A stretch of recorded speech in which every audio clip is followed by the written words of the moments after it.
Bienvenue à l'enregistrement du culte préparé pour cette fête des récoltes.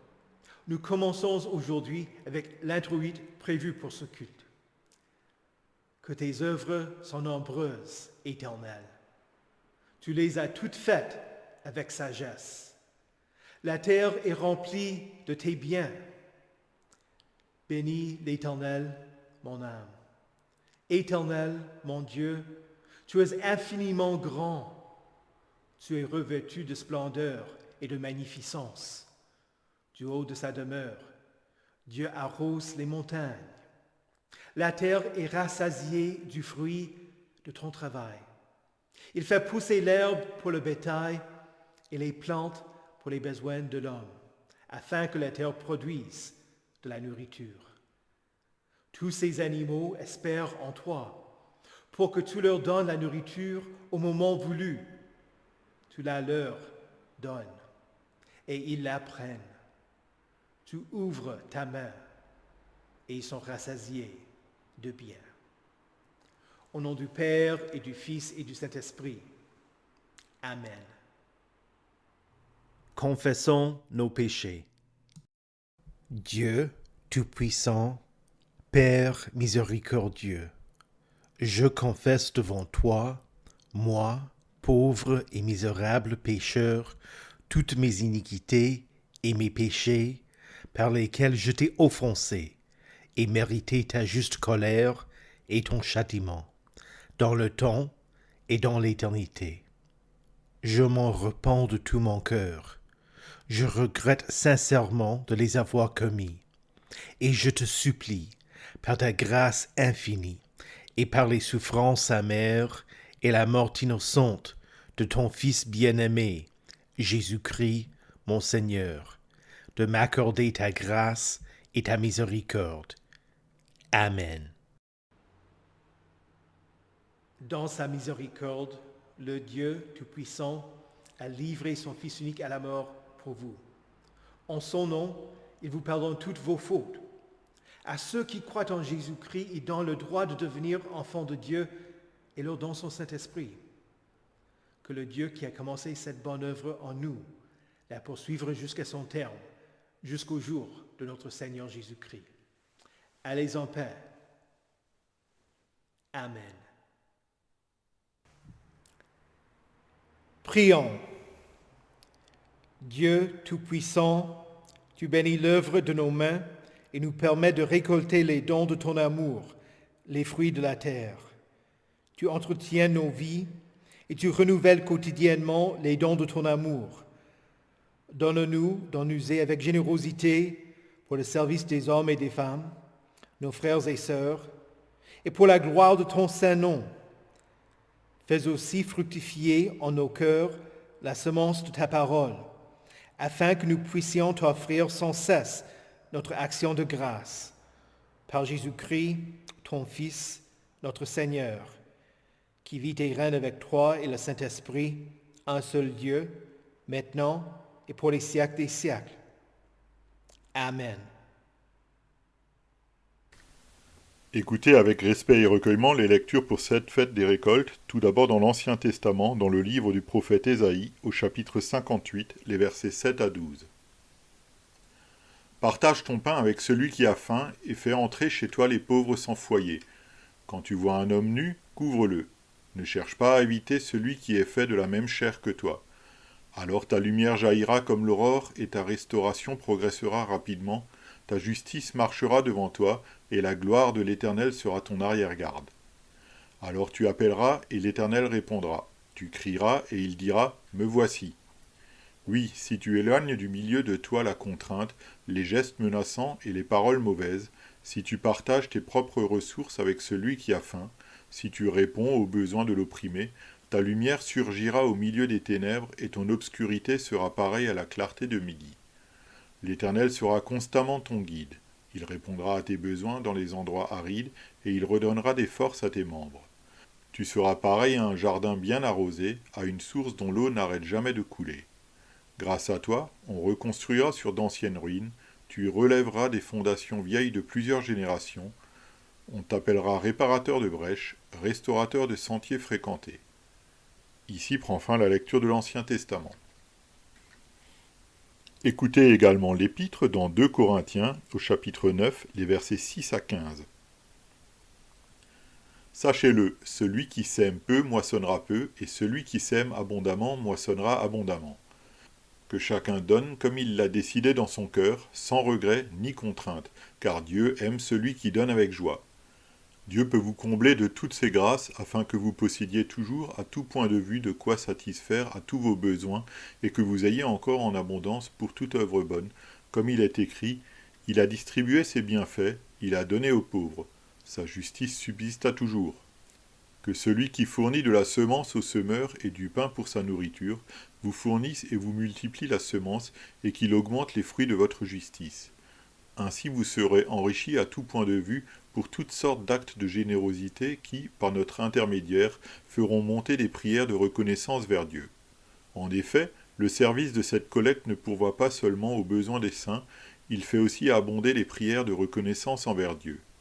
À travers l'expérience qu'ils font de ce service, ils célèbrent la gloire de Dieu à cause de l'obéissance dont vous faites preuve dans votre adhésion à l'évangile de Christ et de votre générosité dans la solidarité avec eux et avec tous. Et ils prient pour vous parce qu'ils ont une vive affection pour vous, à cause de la grâce surabondante que Dieu vous a faite. Que Dieu soit remercié pour son don incomparable. Ici prend fin la lecture de l'Épître. Écoutez enfin l'Évangile dans Luc au chapitre 12, les versets 13 à 21. Du milieu de la foule, quelqu'un dit à Jésus, « Maître, dis à mon frère de partager notre héritage avec moi. » Jésus lui répondit, « Qui m'a établi pour être votre juge et pour faire vos partages ?» Puis il leur dit, « Gardez-vous avec soin de toute soif de posséder, car la vie d'un homme ne dépend pas de ses biens, même s'il est dans l'abondance. » Il leur dit cette parabole. Les terres d'un homme riche avaient beaucoup rapporté. Il raisonnait en lui-même en disant « Que vais-je faire ? En effet, je n'ai pas de place pour rentrer ma récolte. Voici ce que je vais faire, se dit-il.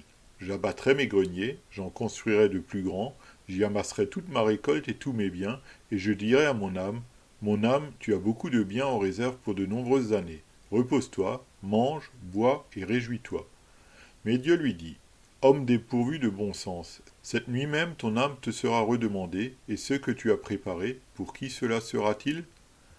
Voilà quelle est la situation de celui qui amasse des trésors pour lui-même et qui n'est pas riche pour Dieu. » Ici prend fin la lecture de l'Évangile.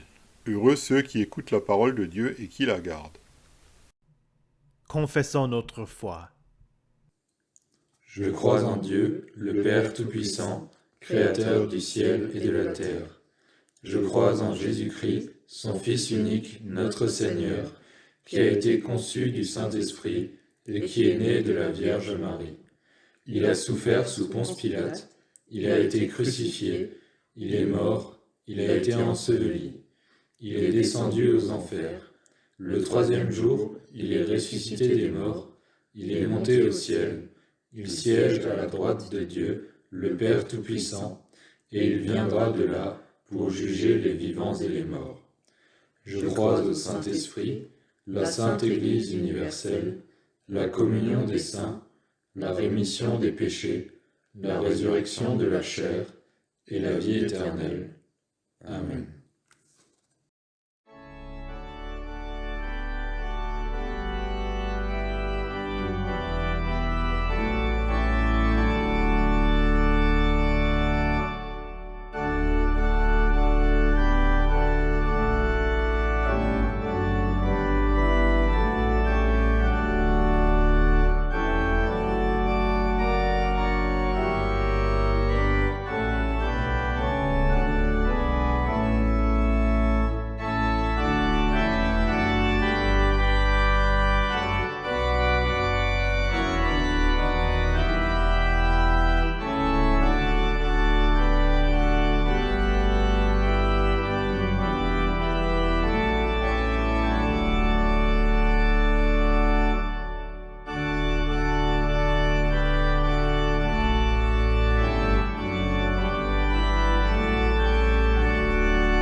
Prions.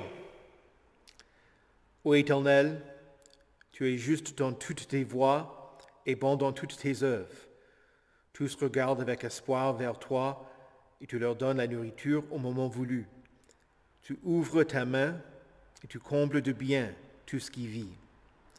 Garde tous ceux qui t'aiment et que toute créature bénisse ton saint nom, pour toujours et à perpétuité.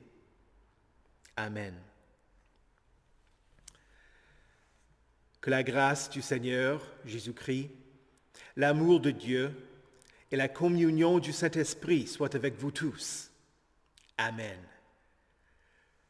Nos églises ont l'habitude d'observer ce dimanche en tant qu'une fête des récoltes et d'action de grâce.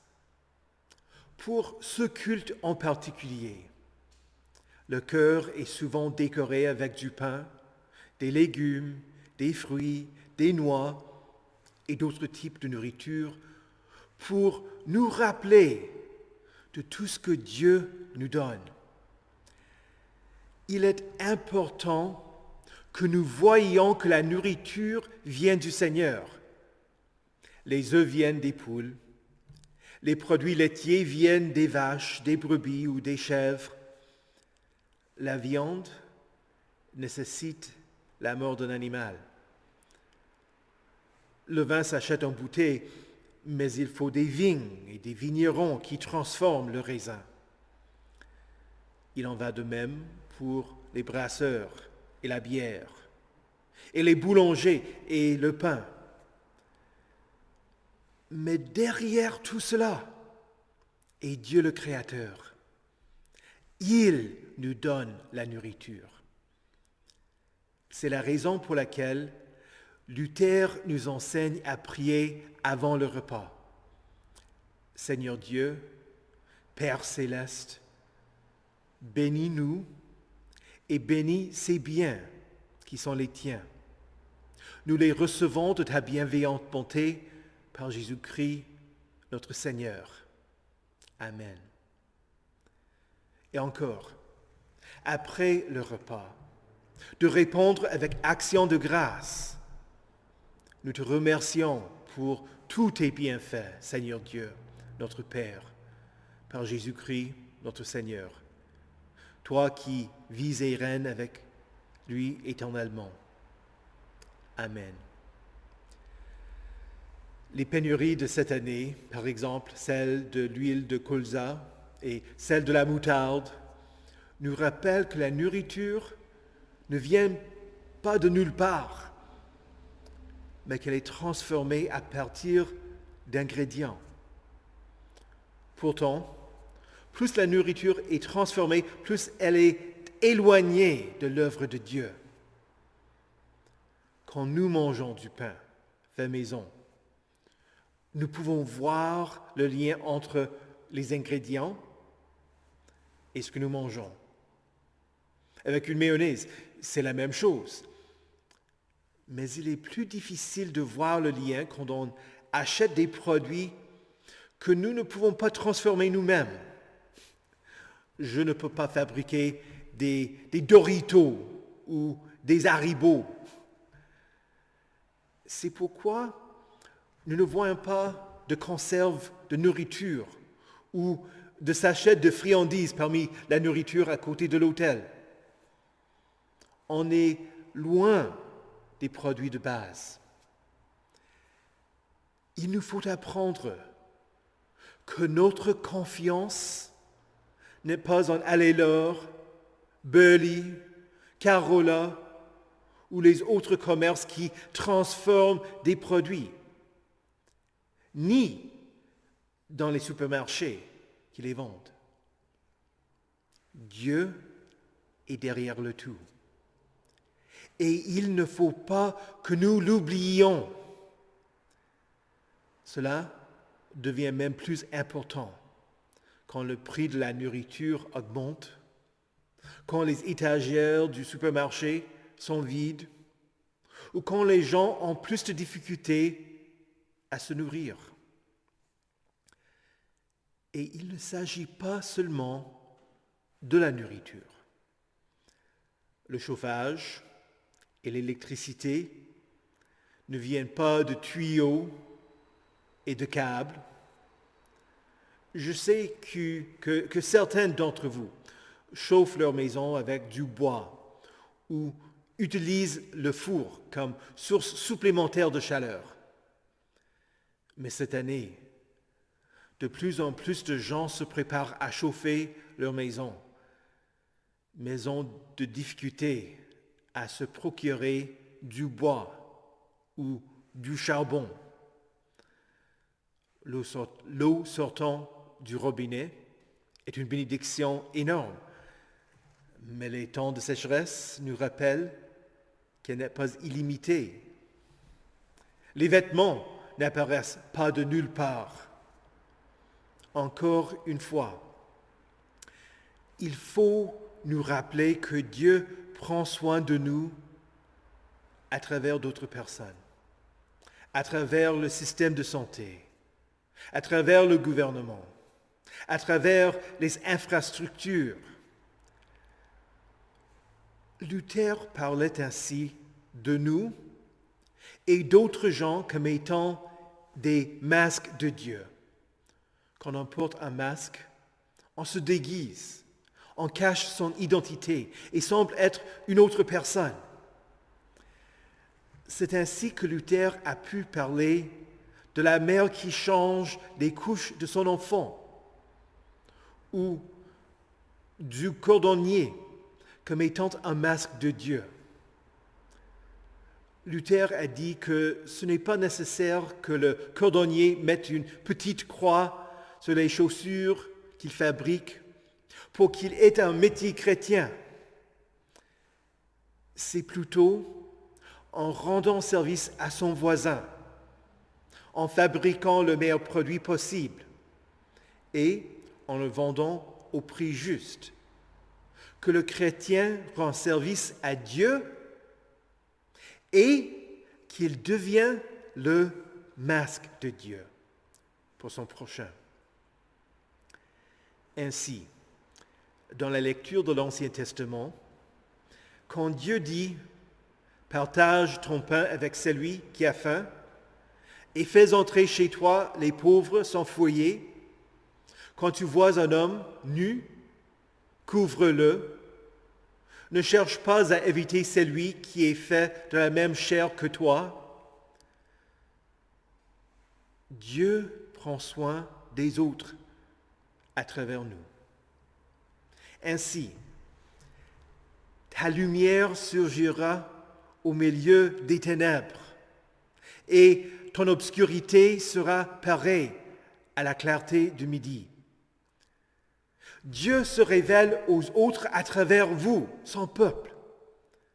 Quand nous pensons à l'idolâtrie dans l'Ancien Testament, il s'agissait souvent d'un effort pour plaire aux dieux païens, espérant que Dagon, le dieu des poissons, allait les enrichir, ou que le fils de Dagon, Baal, le dieu des eaux, allait envoyer la pluie, ou qu'Astarté, la déesse de la fertilité et de la guerre, allait donner une abondance de fruits de la terre et la victoire sur leurs ennemis.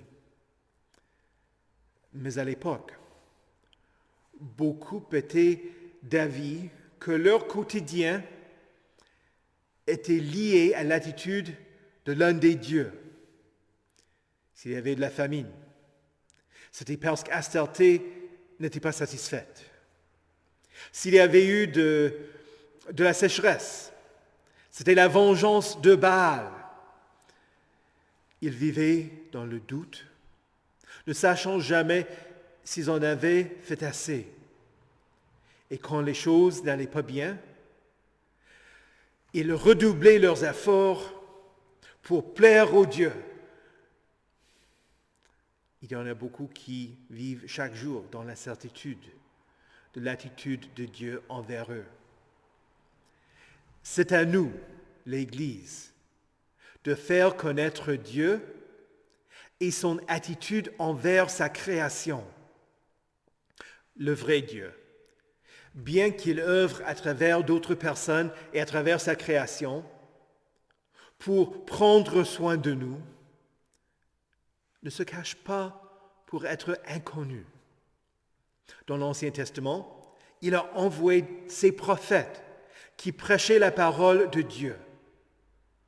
Pour nous, la révélation est plus claire. La parole a été faite chair et elle a habité parmi nous, pleine de grâce et de vérité. Jésus est venu, non seulement pour prêcher la parole, mais pour nous sauver. Il révèle l'amour de Dieu. Il nous a aimés en offrant sa vie pour que nous vivions. Ce que Jésus révèle, c'est la grâce et la miséricorde de Dieu envers vous. Et encore, de la même manière que Dieu s'occupe de notre bien-être physique, d'une manière visible, c'est-à-dire à travers sa création, il est de même pour notre besoin spirituel. Le spirituel n'est pas nécessairement éphémère, intangible, du domaine des pensées et de l'émotion. Le spirituel vient à travers Jésus-Christ. Jésus n'est pas seulement le sosie. Ce n'est pas qu'il porte un masque pour ressembler à Dieu. Non. Il est l'image du Dieu invisible.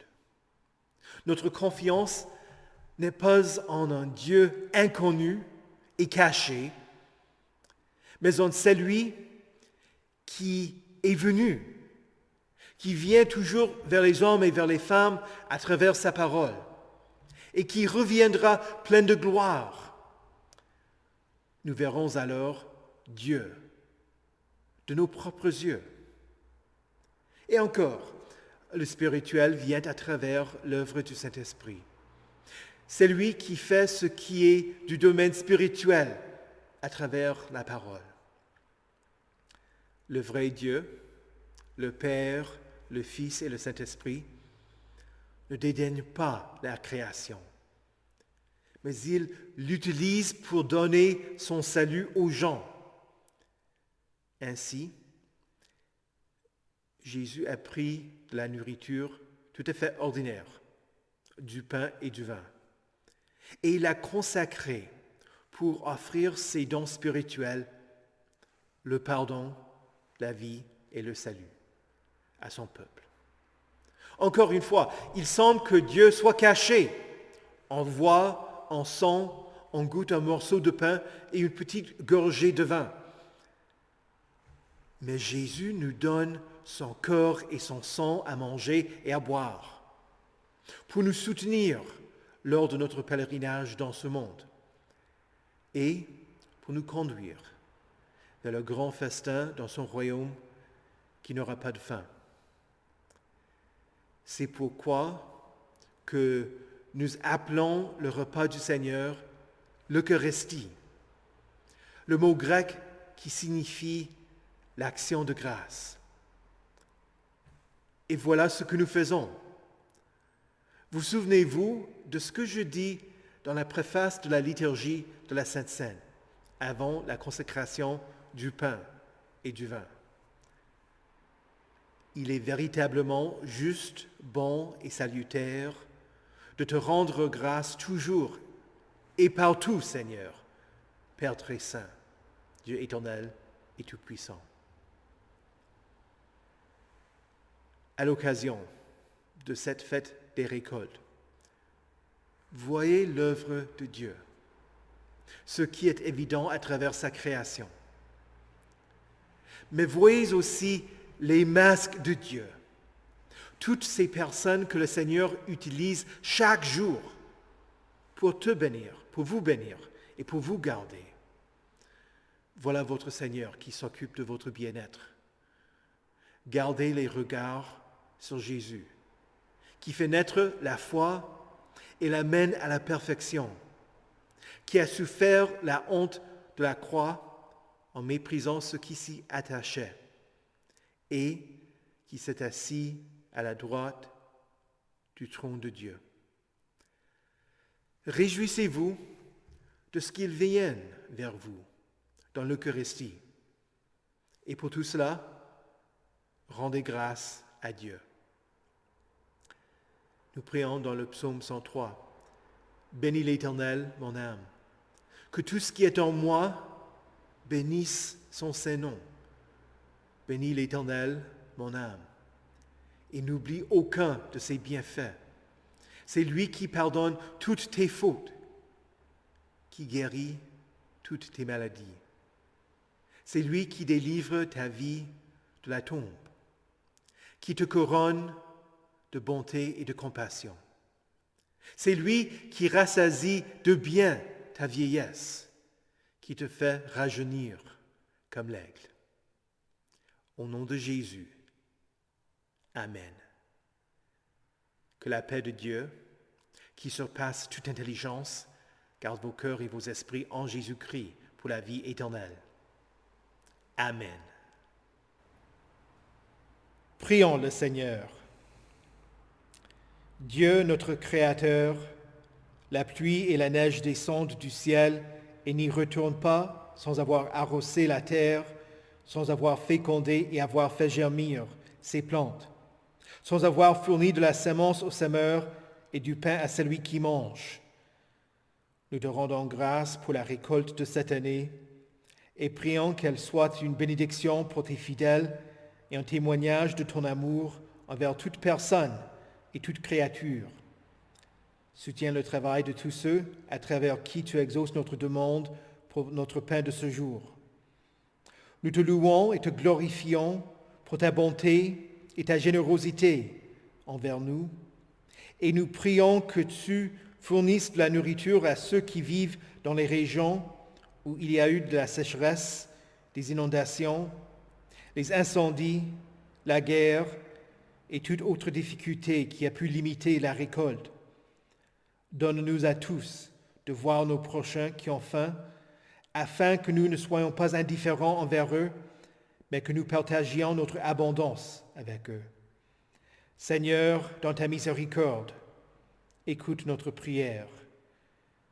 Dieu éternel, tu sèmes ta sainte parole qui ne te revient pas sans effet. Elle accomplit ce que tu désires et remplit la mission que tu lui confies. Que la semence de la parole lève et porte du fruit, 30, 60 ou 100 fois dans la vie de tes fidèles. Retiens le diable qui sème la zizanie dans l'Église. Envoie tes saints anges, les messagers de la bonne nouvelle, pour qu'au moment de la moisson, ton peuple soit amassé dans ton grenier. Bénis le travail de nos paroisses, pour que nous invitions nos prochains et nos bien-aimés à venir au culte et à recevoir la bonté de ta grâce abondante. Seigneur, dans ta miséricorde, écoute notre prière. Père céleste, donne-nous à tous le nécessaire pour que nos besoins soient satisfaits et que l'abondance nous permette de donner aux autres avec joie.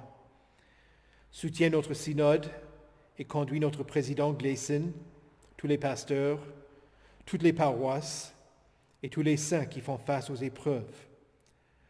Sois notre lumière dans les moments d'obscurité et donne-nous ton esprit et ta parole pour que chacun soit riche pour Dieu et capable d'offrir ta parole aux autres. Seigneur, dans ta miséricorde, écoute notre prière. Dieu Tout-Puissant, nous te remercions du fond de notre cœur de toutes les bontés et de toutes tes faveurs envers nous et envers tous les hommes. Nous te bénissons pour notre création, pour notre vie quotidienne et pour toutes les bénédictions de la vie présente, mais surtout pour l'inestimable amour que tu nous as montré à travers la rédemption du monde par notre Seigneur Jésus-Christ, pour les moyens de grâce dont tu nous as pourvus et pour l'espérance de la gloire que tu nous as promise. Nous te supplions de nous donner la gratitude que nous devons avoir pour toutes tes bontés, afin que nos cœurs en aient une véritable et sincère reconnaissance, et que nous proclamions tes louanges, non seulement des lèvres, mais surtout par notre conduite. et en nous attachant à ton service, en marchant devant toi dans la justice et dans la sainteté, tous les jours de notre vie. Par Jésus-Christ, notre Seigneur, à qui, comme à toi et au Saint-Esprit, soit tout honneur et toute gloire pour les siècles des siècles. Amen. Notre Père, qui es aux cieux, que ton nom soit sanctifié, que ton règne vienne, que ta volonté soit faite sur la terre comme au ciel. Donne-nous aujourd'hui notre pain de ce jour.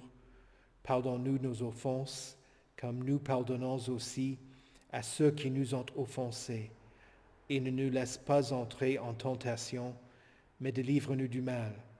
Car c'est à toi qu'appartiennent le règne, la puissance et la gloire, au siècle des siècles. Amen. Recevez la bénédiction de l'Éternel. Que le Seigneur vous bénisse et vous garde. Que le Seigneur fasse luire sa face sur vous et qu'il vous accorde sa grâce.